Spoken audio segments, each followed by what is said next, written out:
নমস্কার সমস্ত দর্শক মণ্ডলী, সমস্ত সম্মানীয় শিক্ষক শিক্ষিকাবৃন্দ। গুরুত্বপূর্ণ আপডেট পেয়েছি টেট ইস্যু নিয়ে। এই টেট ইস্যুর আপডেট আপনাদেরকে জানাবো, কারণ আমি জানি আমি সহ সমস্ত প্রভাবিত শিক্ষকগণ প্রচণ্ড দুশ্চিন্তায় রয়েছেন।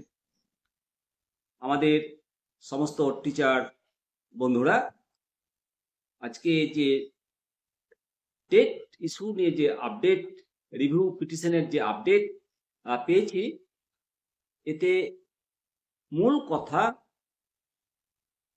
যে সমস্ত স্টেট রিভিউ পিটিশন দাখিল করেছে, সব রেভেলেন্ট স্টেটের উকিলদের যে বার কাউন্সিল এই বিষয়ে তারা কোঅর্ডিনেট করেছে এবং জানতে পারা যাচ্ছে যে হিয়ারিং এর যে রিভিউ পিটিশনের এটা ওপেন হিয়ারিং এর সম্ভাবনা আছে কি, তো সেটা জানতে পারা যাচ্ছে যে সকল স্টেট কাউন্সিল একসাথে মিলিত হয়ে সিদ্ধান্তে তারা পৌঁছেছে যে এটা ওপেন কোর্ট হিয়ারিং হবে, কারণ এটা শিক্ষকদের জন্য অত্যন্ত গুরুত্বপূর্ণ।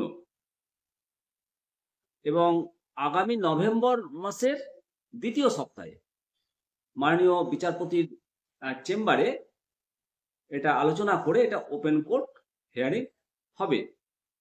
তো আজকে পে কমিশন ঘোষণা করেছে কেন্দ্র সরকার। আমরা ভেবেছিলাম যে আজকে হয়তো কোনো একটা প্রেস রিলিজ করবে, তো হয়তো আর সরকার ভাবছে যে এটা সহজ একটা কেস, আমাদের কাছে খুব ভারী বা জটিল বা ভয়ের কারণ মনে হচ্ছে, কিন্তু সরকার ভাবছে যে এটা কোনো ব্যাপার না, হয়ে যাবে।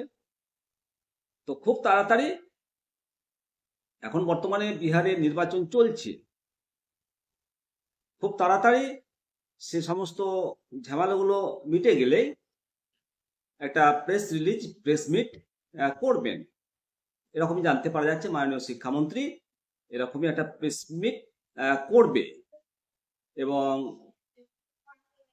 সব থেকে গুরুত্বপূর্ণ ব্যাপারটা যে এই ঘটনাতে লক্ষ লক্ষ শিক্ষকদের যে একটা চিন্তা, একটা টেনশন, একটা চাপ, শিক্ষকদের জন্য যে মানে একটা ফিডব্যাক পাওয়ার কথা, সেটা কিন্তু আমরা পাচ্ছি না কেন্দ্রীয় মন্ত্রীদের কাছে, কেন্দ্রীয় নেতৃত্বের কাছে বা ভারত সরকারের পক্ষ থেকে। তবে এটা যতদূর জানতে পারছি যে নভেম্বরের দ্বিতীয় সপ্তাহে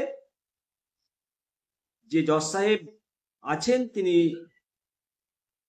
আমরা সবাই স্টেট কাউন্সিলের যে সমস্ত উকিলরা রয়েছেন, উকিলদের কথায় যে নভেম্বর মাসের দ্বিতীয় সপ্তাহে এটা একটা সিদ্ধান্ত হয়ে যাবে এবং ওপেন কোর্ট ডিসিশন হবে। এটা going to be open court hearing, এবং ওটা কনফার্মেশন হয়ে যাবে। তো আমরা যেটা আশা করছি যে শিক্ষক যেহেতু আমরা আমাদের বেস্ট লড়াইটা আমরা দেব এবং আমরা জিতব। তো যেটা জানতে পারছি সেটাই আপনাদেরকে জানাচ্ছি। অবশ্যই সমস্ত শিক্ষক বন্ধুরা, আপনারা অনেকেই অনেক রকম কমেন্ট করছেন, তো বলি যে একেবারে নিরপেক্ষভাবে নিজেদের পেশার স্বার্থে সেই কমেন্টগুলো করবেন। হয়তো কোনো মানে কাউকে আন্ডার এস্টিমেট করে কোনো কমেন্ট করবেন না, কারণ আমরা শিক্ষক, আমাদের বেস্ট লড়াইটা আমরা দেব। রিভিউ পিটিশন রাজ্য সরকারও করছে, ইতিমধ্যে মডিফিকেশন অ্যাপ্লিকেশনও হয়েছে, এবং মাননীয় সংসদ বিধায়ক সাংসদ যারা রয়েছেন তারাও এই ঘটনাটাকে দেখছে এবং শীর্ষ নেতৃত্বগণ যারা রয়েছে, যারা এই লড়াইটা লড়ছেন, ওনারাও কিন্তু রাত দিন পরিশ্রম করছেন। তারা প্রদেশের লোকের সঙ্গে কথাবার্তা বলছে।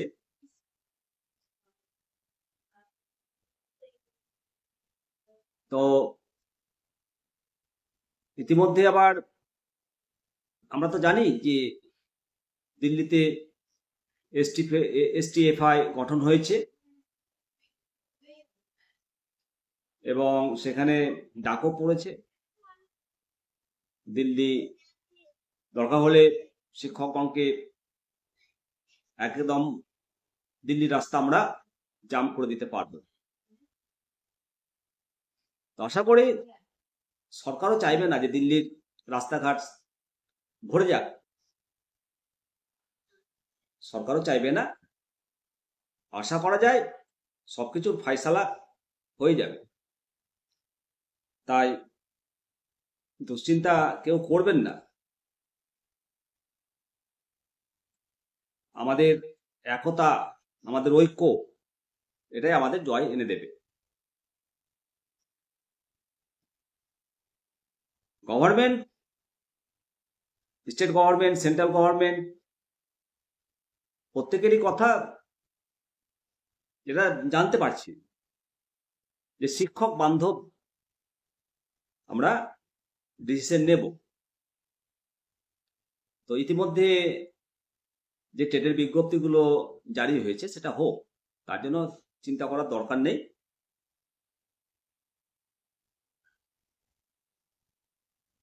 তো আবার যতদিন যাচ্ছে এটা নিয়ে ডেভেলপ হচ্ছে, প্রতিদিনই ডেভেলপ হচ্ছে। এখন খুব শীঘ্রই আপনারা যে সমস্যায় ভুগছেন, আমরা যে সমস্যায় ভুগছি, একটা গুরুত্বপূর্ণ প্রেস রিলিজ মাননীয় শিক্ষামন্ত্রী ধর্মেন্দ্র প্রধানজির কাছে আমরা আশা করছি এবং উনি করবেন। একটা গুরুত্বপূর্ণ স্ট্যান্ড ওনার সামনে বা সাথে রয়েছে, এটা আমরা জানতে পারছি। তাই সবাই নিশ্চিন্ত থাকুন যে নভেম্বরের দ্বিতীয় সপ্তাহে, সেই দ্বিতীয় সপ্তাহে যে সমস্ত অফিসিয়াল বিষয়গুলো আছে অসম্পূর্ণ, সেটা সম্পূর্ণ হয়ে যাবে এবং ইতিমধ্যে উত্তরপ্রদেশের যে রিভিউ পিটিশনটা নভেম্বরের 2-3 তারিখ পর্যন্ত তাদেরকে সময় দেওয়া হয়েছে, সেটাও আশা করি হয়ে গেছে। এবং মূল লড়াইটা তো ওনারাই লড়াই করছেন, আমরা সেই লড়াইয়ে সবাই অংশগ্রহণ করব। ভালো থাকবেন। অবশ্যই পরবর্তী আপডেট নিয়ে আবার আসবো। জয় হিন্দ, জয় ভারত।